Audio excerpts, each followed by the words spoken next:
নমস্কার, হাই নিউজে সকলকে স্বাগত। সঙ্গে রয়েছে আমি রিম্পি। শুরু করছে নিউজ টুডে, আর শুরুতে দেখে নেব আজকের হেডলাইন। আবার বিতর্কে যাদবপুর বিশ্ববিদ্যালয়। পুকুর থেকে উদ্ধার ছাত্রীর দেহ, কিভাবে মৃত্যু স্পষ্ট নয়। তদন্তে যাদবপুর থানার পুলিশ। আপাতত নজর ৪ নম্বর গেটের সামনে ৩টি সিসি ক্যামেরা। আনন্দপুর থানা এলাকার গুলশান কলোনিতে গুলি, এলাকায় বন্দুক হাতে কয়েকজন দুষ্কৃতী তাণ্ডব চালানোর অভিযোগ। গুলি চালানোর ঘটনায় যুক্ত থাকার সন্দেহে ৩ জনকে গ্রেফতার লালবাজারের গোয়েন্দা বিভাগের। উদ্ধার আগ্নেয়াস্ত্র। দেশের ১৫তম উপরাষ্ট্রপতি হিসেবে শপথ গ্রহণ করলেন সিপি রাধাকৃষ্ণন। শুক্রবার সকাল ১০টা ১০ শপথ নিলেন তিনি। রাধাকৃষ্ণনকে শপথ বাক্য পাঠ করালেন রাষ্ট্রপতি দ্রৌপদী মুর্মু।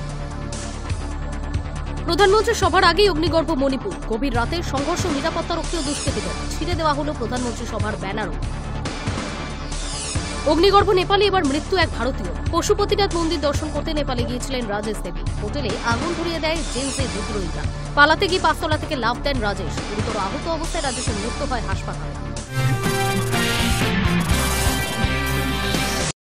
২ ছাত্রের মধ্যে বচসা, তর্কাতর্কি। পরিস্থিতি উত্তপ্ত হতেই মারধর। তারই মাঝে ছুরি হাতে এক ছাত্রের ওপর হামলার অভিযোগ। হাসপাতালে নিয়ে যাওয়ার পথেই মৃত্যু পড়ুয়া। শুক্রবার দুপুরের এই ঘটনায় দক্ষিণেশ্বর মেট্রো স্টেশনে তুমুল হইচই। ২ ছাত্রের মধ্যে বচসা, তর্কাতর্কি। পরিস্থিতি উত্তপ্ত হতেই মারধর। তার মাঝেই ছুরি হাতে এক ছাত্রের ওপর হামলার অভিযোগ। হাসপাতালে নিয়ে যাওয়ার পথেই মৃত্যু পড়ুয়া। শুক্রবার দুপুরের এই ঘটনায় দক্ষিণেশ্বর মেট্রো স্টেশনে তুমুল হইচই। কিভাবে মেট্রো স্টেশনে ছুরি হাতেই ঢুকল পড়ুয়া, স্বাভাবিকভাবেই উঠছে প্রশ্ন। মৃত পড়ুয়া মনোজিৎ যাদব, বরানগরের বাসিন্দা। বছর ১৭ মনোজিৎ বাগবাজার হাই স্কুলের পড়ুয়া।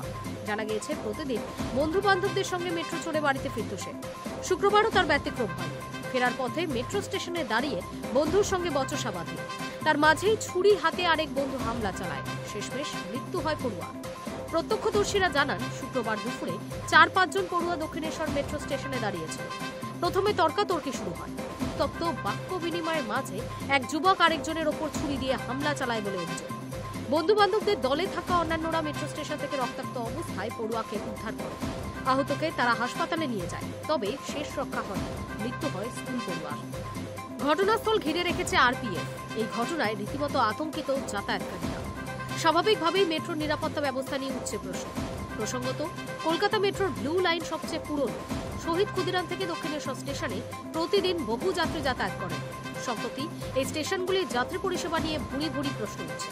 তার মাঝেই বন্ধুর ওপর ছুরি হাতে হামলার ঘটনায় আরও একবার প্রশ্নের মুখে মেট্রো কর্তৃপক্ষ।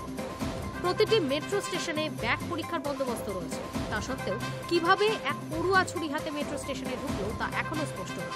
বলে রাখা ভালো, এই ঘটনার ফলে মেট্রো পরিষেবায় কোনো প্রভাব পড়েনি। Hi news network.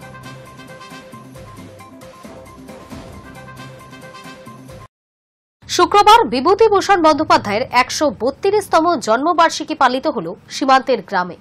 বসিরহাট মহকুমার এলাকায় স্থানীয় এক ক্লাবের উদ্যোগে প্রাথমিক বিদ্যালয়ের পড়ুয়াদের নিয়ে চলল জন্মবার্ষিকীর অনুষ্ঠান। খুদে খুদে পড়ুয়ারা সারিবদ্ধভাবে দাঁড়িয়ে শ্রদ্ধা জানায় বিভূতিভূষণ বন্দ্যোপাধ্যায়কে। কথা সাহিত্যিক বিভূতিভূষণ বন্দ্যোপাধ্যায় ১৮৯৪ খ্রিস্টাব্দের ১২ সেপ্টেম্বর পশ্চিমবঙ্গের ২৪ পরগনা জেলার কাঁচরাপাড়ার নিকটবর্তী ঘোষপাড়া মুরারিপুর গ্রামে জন্মগ্রহণ করেন। তার পৈতৃক নিবাস ওই জেলারই ব্যারাকপুর গ্রামে। পিতা মহানন্দ বন্দ্যোপাধ্যায় ছিলেন সংস্কৃত পণ্ডিত। পাণ্ডিত্য ও কথকতার জন্য তিনি শাস্ত্রী উপাধিতে ভূষিত হন। শুক্রবার বিভূতিভূষণ বন্দ্যোপাধ্যায়ের ১৩২তম জন্মবার্ষিকী সাড়ম্বরে পালিত হল সীমান্তের গ্রামে। বসিরহাট মহকুমার বসিরহাট ১ নম্বর ব্লকের ইটিন্ডা পানিতর গ্রাম পঞ্চায়েতের ভারত বাংলাদেশ সীমান্তের পানিতরে স্থানীয় এক ক্লাবের উদ্যোগে ও জনশিক্ষা নিকেতন প্রাথমিক বিদ্যালয়ের পড়ুয়াদের নিয়ে চলল জন্মবার্ষিকীর অনুষ্ঠান। খুদে খুদে পড়ুয়ারা সারিবদ্ধভাবে দাঁড়িয়ে শ্রদ্ধা জানান বিভূতিভূষণ বন্দ্যোপাধ্যায়কে। শিক্ষক শিক্ষিকা থেকে শুরু করে পড়ুয়ারা একত্রিত হয়ে বিভূতিভূষণকে নিয়ে লেখা একাধিক কবিতা পাঠ করেন। পাশাপাশি বিভূতিভূষণ বন্দ্যোপাধ্যায়ের আবক্ষ মূর্তিতে মাল্যদান করা হয়। বিভূতিভূষণের জন্মদিনে কাটা হয় কেক। সেই কেক সহ লজেন্স বিতরণ করা হয় খুদে পড়ুয়াদের মধ্যে। বিভূতিভূষণ বন্দ্যোপাধ্যায়ের পরিবারের সদস্য বঙ্কিম মুখোপাধ্যায় বলেন, আজকের এই পূর্ণ দিবসে বিভূতিভূষণের জন্মদিনে স্কুলের ক্ষুদে পড়ুয়ারা যেভাবে অংশগ্রহণ করলো তা প্রশংসনীয়। চাইব ভবিষ্যৎ প্রজন্ম যেন বিভূতিভূষণ সম্পর্কে আরও বেশি করে জ্ঞান লাভ করে। সরকার বিভূতিভূষণের প্রথম স্ত্রীর বাড়িটিকে রক্ষণাবেক্ষণ করছে। চাইব দ্রুত এখানে আরও সংস্কার করা হোক, তাহলে রাজ্যের মানুষের কাছে তা এক অন্যতম পর্যটন কেন্দ্র হয়ে উঠবে। আমি ওনার বংশধর এবং বছরে জন্মশতবার্ষিকী 132তম গ্রামের প্রতিটা মানুষ এবং আশেপাশের স্কুলের বাচ্চারা এই উৎসবটাকে পালন করে এবং আগামী দিনে যে এই বাড়িটা আমরা সরকারকে হেরিটেজ হিসেবে দান করেছিলাম। স্থানীয় প্রবীণ এক বলেন, কথা সাহিত্যিক বিভূতিভূষণকে স্মরণে রাখা আমাদের কর্তব্য। আজকাল বাচ্চারা যেভাবে মোবাইলের মধ্যে ডুবে থাকছে, তার ফলে তারা নিজেদের সংস্কৃতিকে ভুলে যাচ্ছে। শিক্ষক তথা বাবা মায়েদের উচিত এনাদার মতো ব্যক্তিত্ব সম্পর্কে বাচ্চাদের আরও জানানো, নয়তো পরবর্তী প্রজন্ম এই সমস্ত মহান ব্যক্তিত্ব সম্পর্কে ভুলে যাবে। Hi news network. উপরাষ্ট্রপতি পদে শপথ নিলেন সিপি রাধাকৃষ্ণন। উপরাষ্ট্রপতি নির্বাচনে জিতলেন বিজেপি নেতৃত্বাধীন এনডিএর প্রার্থী সিপি রাধাকৃষ্ণন। তিনি পেয়েছেন 452টি ভোট। সেজেছে রাষ্ট্রপতি ভবন, এসেছেন প্রধানমন্ত্রী, স্বরাষ্ট্রমন্ত্রী, প্রতিরক্ষা মন্ত্রী, এসেছেন দিল্লির বড় বড় নেতারাও। আর তাদেরই উপস্থিতিতে দেশের 15তম উপরাষ্ট্রপতি হিসেবে শপথ গ্রহণ করলেন সদ্য নির্বাচিত এনডিএ প্রার্থী সিপি রাধাকৃষ্ণন। শুক্রবার সকাল 10:10 শপথ নেন তিনি। রাধাকৃষ্ণনকে শপথ বাক্য পাঠ করান রাষ্ট্রপতি দ্রৌপদী মুর্মু। চলতি সপ্তাহের মঙ্গলবার পুরনো সংসদের সংবিধান ভবনে আয়োজিত হয়েছিল উপরাষ্ট্রপতি নির্বাচন। গোপন ব্যালটে ভোট দেন 2 কক্ষের শাসক বিরোধী সাংসদরা। দিন শেষে পূর্ণ সংখ্যা গরিষ্ঠতার সঙ্গে জয়লাভ করেন এককালের সংঘ প্রচারক সিপি রাধাকৃষ্ণন। ইন্ডিয়া জোটের প্রার্থী বি সুদর্শন রেড্ডিকে 152 ভোটে হারিয়ে ভারতের নতুন উপরাষ্ট্রপতি হিসেবে নির্বাচিত হয়েছেন তিনি। এই গোপন ব্যালট নির্বাচনে রাধাকৃষ্ণন পেয়েছেন 452টি ভোট, সুদর্শন পেয়েছেন 300টি ভোট। ফলাফলের এই অঙ্ক নিয়ে শুরু হয়েছে তজ্জাও। ইন্ডিয়া জোটের অন্দর থেকেই যে ক্রস ভোটিং হয়েছে, এই নিয়ে কোনো সন্দেহই নেই একাংশের বিশেষজ্ঞদের মনে।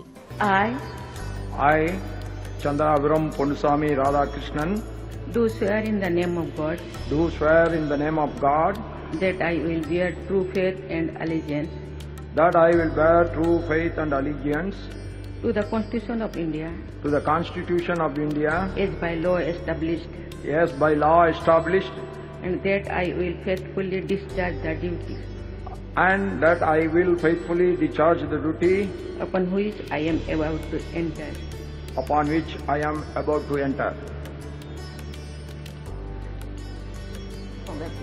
তবে উপরাষ্ট্রপতি নির্বাচন থেকে শপথ গ্রহণ, প্রত্যেকটা মুহূর্তে যেন নতুন মোড়।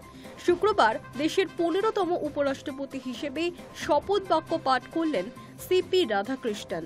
সেই সময় দূরে নাইডুদের সঙ্গে বসে থাকতে দেখা গেল পূর্বতন উপরাষ্ট্রপতি জগদীপ ধনকরকে।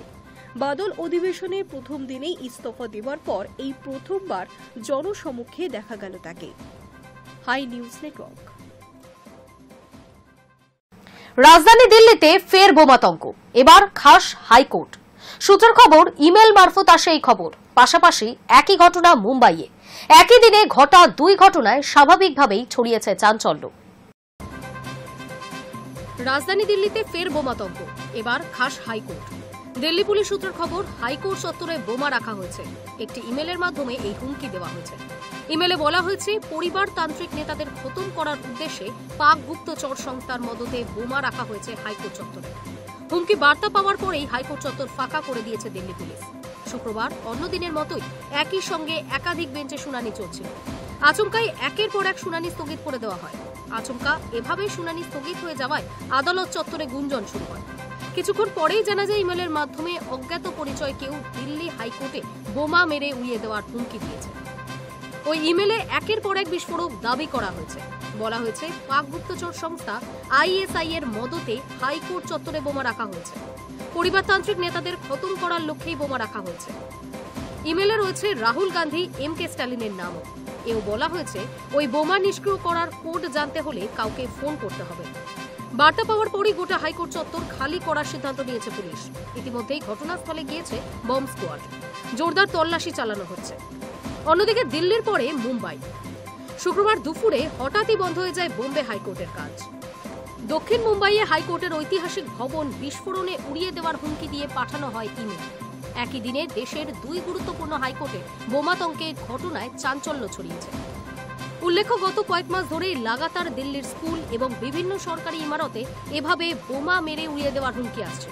সব মিলিয়ে গত কয়েক মাসে দিল্লির প্রায় সব বড় স্কুলেই এই ধরনের বোমাতঙ্ক ছড়িয়েছে। এমনকি মুখ্যমন্ত্রীর কার্যালয়, মৌলানা আজাদ মেডিকেল কলেজ, লালকেল্লা, কুতুব মিনারেও বোমাতঙ্ক ছড়িয়েছে। যদিও পরে দেখা গিয়েছে এইসব হুমকি ভুয়ো। এর বিরুদ্ধে ব্যবস্থাও নিয়েছে দিল্লি পুলিশ। কিন্তু তাতে এই ভুয়ো হুমকির প্রবণতা কমছে না। যদিও হাইকোর্ট চত্বরের এই বোমাতঙ্ক ভুয়ো কিনা সেটা এখনো স্পষ্ট নয়। Hi news network. সময় করে একটা ছোট্ট বিরতির।